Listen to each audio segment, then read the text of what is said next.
HRTC में 11,000 serving employ है और 8 या 10,000 के बीच पेंशनर है।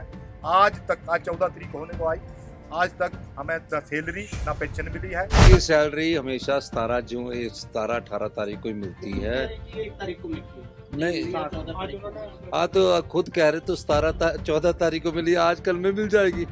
ज़रूर ये बात तो ठीक थी कि जो हिमाचल रोड ट्रांसपोर्ट कॉरपोरेशन के कर्मचारी हैं उनको जो है इस महीने की सैलरी नहीं मिली थी, लेकिन अमूमन ये 10 तारीख तक मिल जाया करती थी। इस बार इसमें मुझे लगता है 2-3 दिन की देरी हुई है।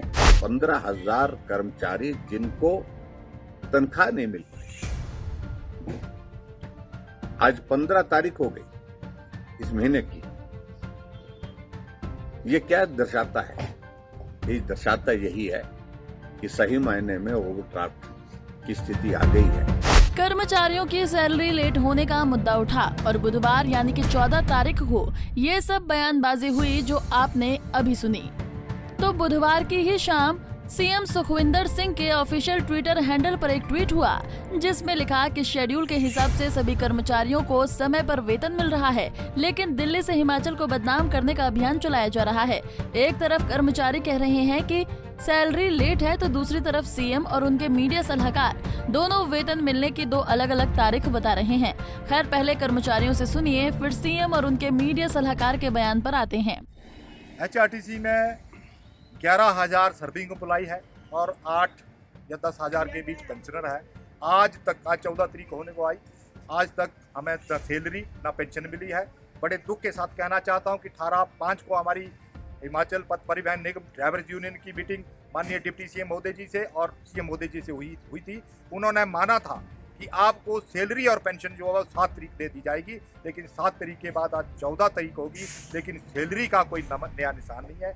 बड़े दुख के साथ कहना चाहता हूँ, निगम का कर्मचारी बहुत दुखी है, चाहे वो सर्विंग एम्प्लॉय हो चाहे वो रिटायर हो, क्योंकि कर्मचारियों का जो अपना जीवन यापन करना जो बहुत मुश्किल हो गया है। किसी ने कमरे का रेंट देना है, किसी ने बच्चों की फीस देनी है, किसी ने किस्तें देनी है। आज तक सैलरी का ना मिल। उधर सैलरी देने की तारीख पर सीएम और उनके मीडिया सलाहकार की अलग-अलग राय है।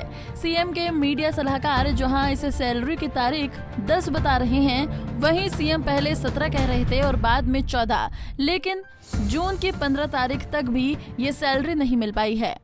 देखिए, ये मीडिया में ज़रूर ये बात तो ठीक थी कि जो हिमाचल रोड ट्रांसपोर्ट कॉरपोरेशन के कर्मचारी हैं उनको जो है इस महीने की सैलरी नहीं मिली थी, लेकिन अमूमन ये 10 तारीख तक मिल जाया करती थी। इस बार इसमें मुझे लगता है 2-3 दिन की देरी हुई है, लेकिन अभी मुझे जो जानकारी प्राप्त हुई है एमडी ट्रांसपोर्ट से कि ये आज या कल में जो है इनकी सारी सैलरीज किसी की सैलरी हमेशा 17-18 तारीख को ही मिलती है। एक तारीख को मिलती है नहीं, आज तो खुद कह रहे तो 14 तारीख को मिली, आज कल में मिल जाएगी। अब मुद्दा उठा तो सरकार ने इसका जिम्मेदार अब विपक्ष में आ चुकी पिछली बीजेपी की सरकार को बताया। कर्मचारियों के सैलरी इशू पर सीएम के मीडिया सलाहकार का कहना है ये हालात पिछली सरकार के लिए भारी भरकम कर्ज के कारण हुए हैं। वहीं सीएम से भी जब सवाल किए गए तो उन्होंने भी पिछली सरकार को ढाल बनाते हुए ये कह दिया कि मेरे हालात मेरे समय से नहीं हैं, बल्कि पिछली सरकार से पैदा हुए हैं। गौरतलब है कि हिमाचल के एचआरटीसी के 12,000 कर्मचारियों समेत विभिन्न विभागों के कुल 15,000 कर्मचारियों को अभी तक वेतन नहीं मिला है। कांग्रेस कह रही है कि केंद्र से प्रदेश की लोन सीमा को घटा दिया है, जो कि 5,500 करोड़ रुपए कम की गई है। ऐसे में अब सरकार 9,000 करोड़ का ही कर्ज ले सकती है। कांग्रेस जहां अपनी गारंटियों को पूरा करने में बजट का रोना रो रही है, तो वहीं अनुराग ठाकुर का कहना है कि प्रदेश के लोन में कोई कटौती नहीं की गई। उन्होंने कहा कि कोरोना काल में जो लोन की सीमा को प्रदेश के लिए बढ़ाया गया था, उसे ही कम किया गया है। देखिए, FRBM एक्ट किसी एक राज्य के लिए नहीं, पूरे देश के लिए, और उसमें छूट 3% से बढ़ाकर 3.3% तक करने का भी और आगे बढ़ाने का काम भी कोविड के समय हुआ था कि सरकारें और पैसा खर्च कर सकें, लेकिन फाइनेंशियल क्षेत्र में फिजिकल डेफिसिट को अंडर कंट्रोल रखना हर सरकार की जिम्मेदारी है। आप किसी भी राज्य को कर्जे में नहीं डुबा सकते, इसलिए सभी राज्यों को उसका पालन करना चाहिए। ये देश और राज्यों के हित में है। बता दें कि हिमाचल की ट्रेजरी 1000 करोड़ रुपए के ओवरड्राफ्ट पर चल रही है। हालांकि सरकार ने 800 करोड़ का लोन अप्लाई कर दिया है, लिहाजा नेता प्रतिपक्ष जयराम ठाकुर भी जमकर सरकार पर बरसे हैं।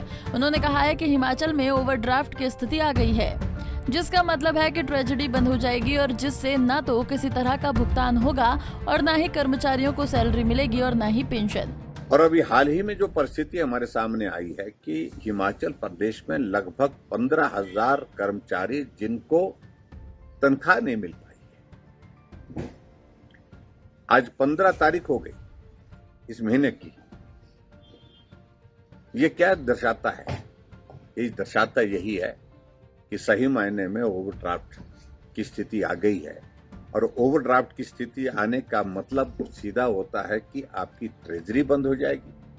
ट्रेजरी बंद होने का मतलब ये होगा कि कोई भुगतान नहीं हो पाएगा, कर्मचारियों की सैलरी, कर्मचारियों की पेंशन, उसके बाद जो जितने भी डेवलपमेंट के वर्क्स के लिए जो पेमेंट ट्रेजरी से डिपार्टमेंट को जाती हैं वो सारी की सारी रुक जाएंगी।